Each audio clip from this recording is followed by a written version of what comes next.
guys, this is Callum from EnglishShooting and welcome back to the channel and the Bluefield Sports gun room, because today I've got something very special, a UK legal Smith & Wesson 686. Now, for anybody outside of the UK, you're probably wondering, well, what's so special about a Smith & Wesson 686? Yes, Smith & Wesson make very good guns, but what makes this one special? Well, it's our laws here. So we're not allowed under a Section 1 FAC, which is a firearm certificate to be able to own guns here for sport or hunting. You're not allowed to own short arms. So you need a minimum barrel length of 12 inches and an overall length of 24 inches for it to be legal for sport shooting.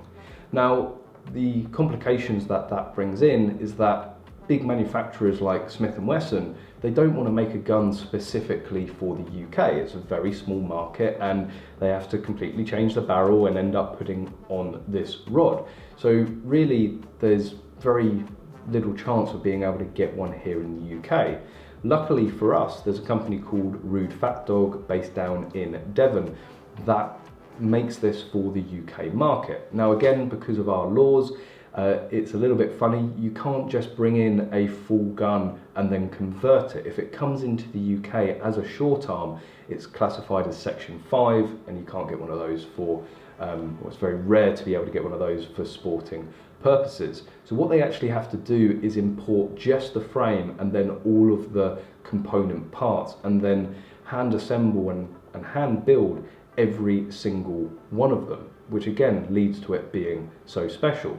Now, I actually always thought that this gun was a myth. I had various people tell me that there were genuine Smith & Wesson 686 available, but I'd never seen one. I've been in the shooting industry for about 10 years now, and I'd never seen one in the flesh or even photos of them.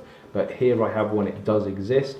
I would say it's still a little bit mythical. It's very much a unicorn gun because of the rarity.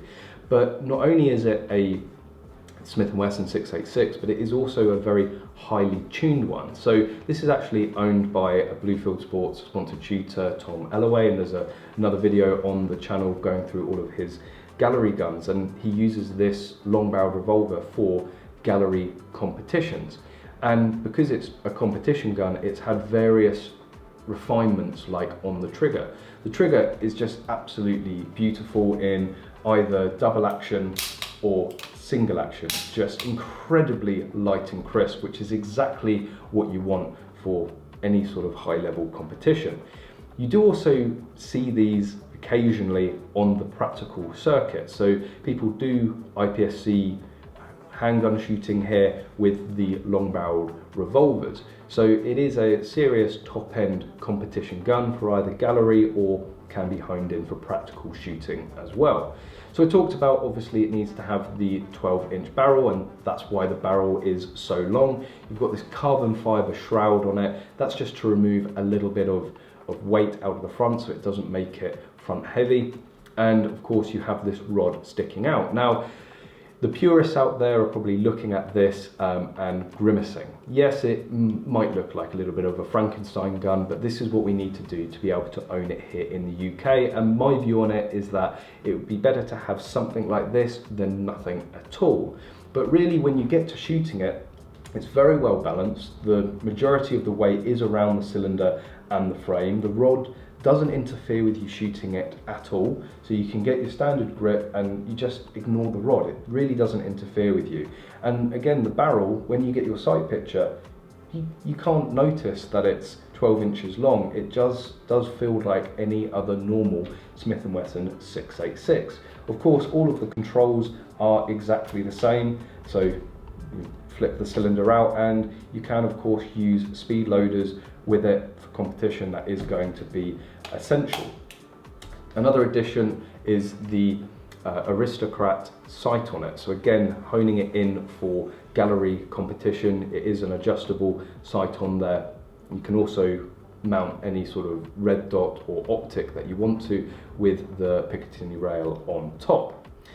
So Rude Fat Dog make every single one of these by hand to order to your exact specification. This gun here is in 357 Magnum, and of course, can be fired with 38 special as well. They do a 38 special only variant. They also do 44 Remington. They also do 45 ACP and a 9mm version. And depending on what caliber you go for and what it's chambered in, you can either get a 6-shot, a 7-shot, or an 8-shot. This happens to be a 6-shot in the 357.